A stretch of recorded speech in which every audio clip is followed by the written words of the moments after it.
Eh bien bonjour à toutes et bonjour à tous et bienvenue sur Comics Party. Je suis très heureux de vous accueillir encore aujourd'hui pour une nouvelle émission. J'espère que vous portez bien.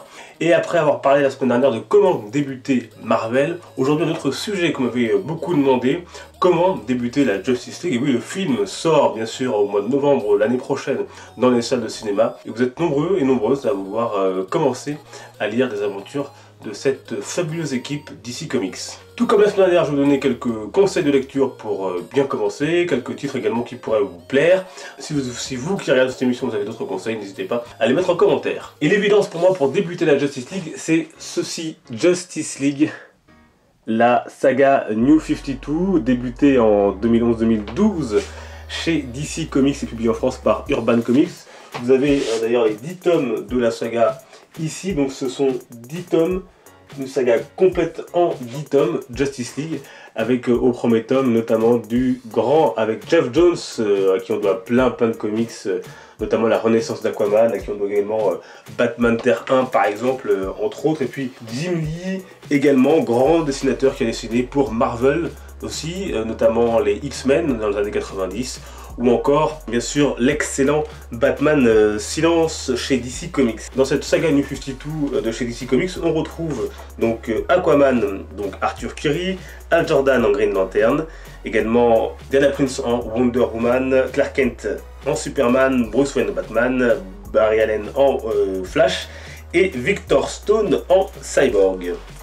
Et donc cette saga commence avec un titre qui s'appelle Aux Origines, et donc qui va raconter la formation, comment ces super-héros qui officiaient jusqu'alors chacun de leur côté vont se retrouver et se regrouper pour former une équipe. Une première histoire et une première saga bourrée d'action. Ce premier volume va voir l'équipe de la Justice League se confronter à l'un des plus grands méchants de l'univers de DC Comics.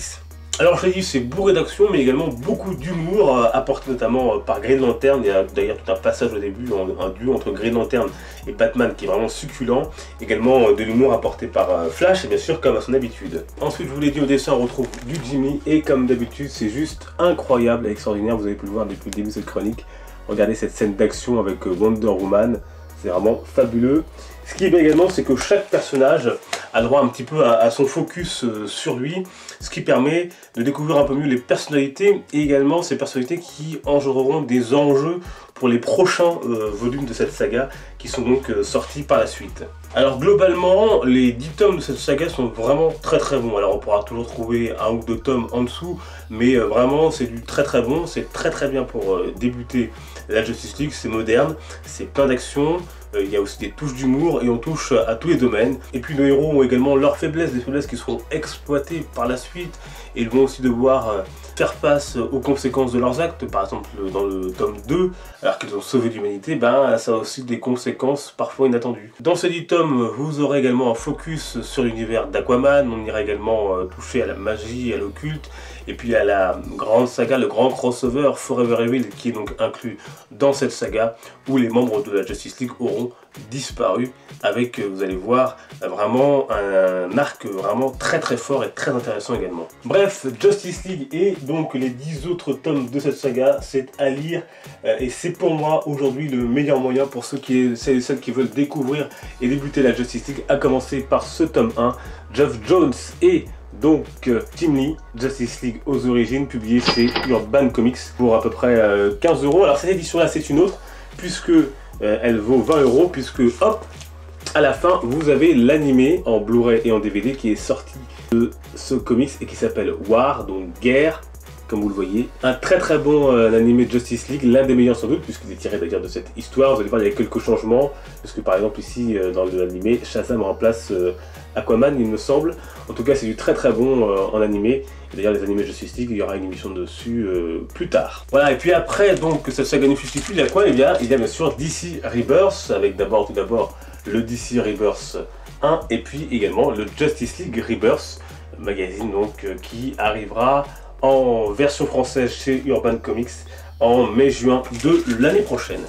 Alors que lire d'autre autour de la Justice League? Alors il y a également, si vous voulez connaître les origines classiques de la Justice League, le comics qui date de 1962, qui raconte donc les origines de la Ligue, puisque la Ligue des Justiciers, vous le savez, est apparue en comics en 1960 dans The Brave and the Bold numéro 28.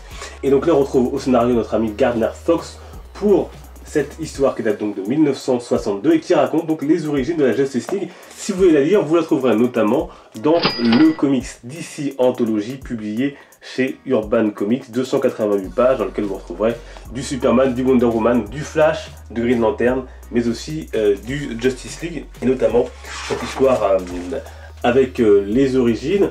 Et à l'époque, ce ne sont pas forcément les mêmes membres qui font partie de cette Justice League, puisqu'ici on a donc, encore une fois, Aquaman, Batman, Flash, Superman, Wonder Woman, Martian Manhunter, et également Green Arrow, et puis également en membre honorifique un certain Snapper Carr, qui n'est autre qu'un adolescent, un civil, qui n'a pour l'instant, en tout cas à ce moment-là, pas de pouvoir. Donc bien sûr, vous l'aurez compris, c'est du vintage. Un récit complet que je vous conseille maintenant amplement, c'est bien évidemment Justice League, Crise d'identité, qui est paru en 2004 et qui a été réédité par Urban Comics chez nous en 2013.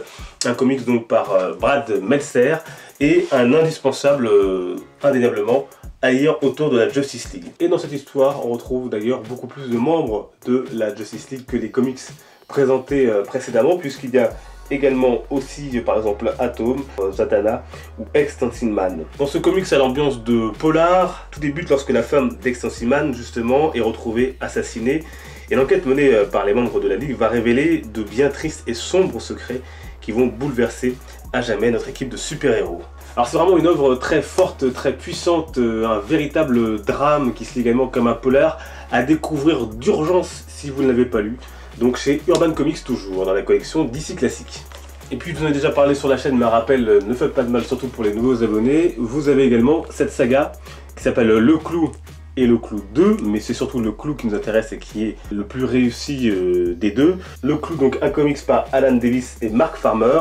Et dans cette histoire, on nous présente la Justice League et le monde si Superman n'avait pas existé. Et pour quelle raison? Tout simplement parce que un clou s'est planté dans le pneu de la voiture du pick-up de Martha et Jonathan Kent, qui dans notre version à nous ont récupéré le vaisseau de Kal-El lorsqu'il était tombé sur Terre. Et bien là, un clou a tout simplement empêché ceux qui auraient dû être ses parents adoptifs de le récupérer sur la route.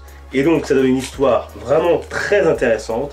Et elle vaut également le coup pour Batman, qui est vraiment très bien utilisé, je trouve, dans cette histoire. Avec Batman qui a vraiment une histoire très intéressante et très forte et tragique dans ce comics.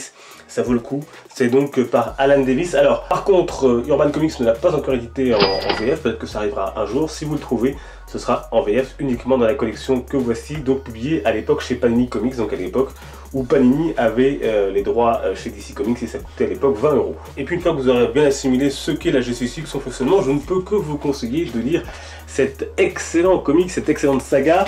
Il y a 6 tomes parus pour le moment, vous les voyez tous ici avec celui-ci. Donc Injustice, les dieux sont parmi nous, donc ça c'est le premier tome, année 1, première partie, dans la collection Urban Games, donc inspiré du jeu vidéo, donc bien sûr Injustice, et qui fait la part belle, encore une fois, c'est Superman, hein, le centre de l'histoire entre guillemets, un Superman devenu un peu tyran suite à un drame particulier que je vous laisserai découvrir si vous ne l'avez pas encore lu.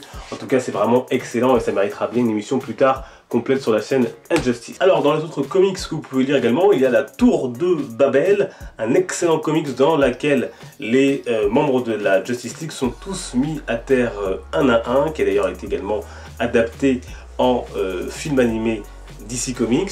Et puis il y a également Justice League tome 0 qui vous raconte donc les débuts effectivement de cette Justice League, et le tome 1 sortira en janvier de l'année prochaine chez Urban. Et voilà donc pour cette émission débutée de Justice League, j'espère que ça vous aura aidé pour savoir comment commencer et puis donner quelques idées pour des titres à lire et à découvrir autour de cette superbe équipe de super-héros. On se retrouve dimanche pour une prochaine vidéo. Dans les commentaires, si vous avez d'autres titres, n'hésitez pas à les mettre. Et puis également, si vous avez lu les titres dont j'ai parlé, à en discuter ensemble dans les fils de commentaires. On se retrouve sur les réseaux sociaux, Facebook, Twitter, Instagram. Les liens sont dans la description. Portez-vous bien, je vous dis donc à dimanche. Les comics sont une fête. Ciao.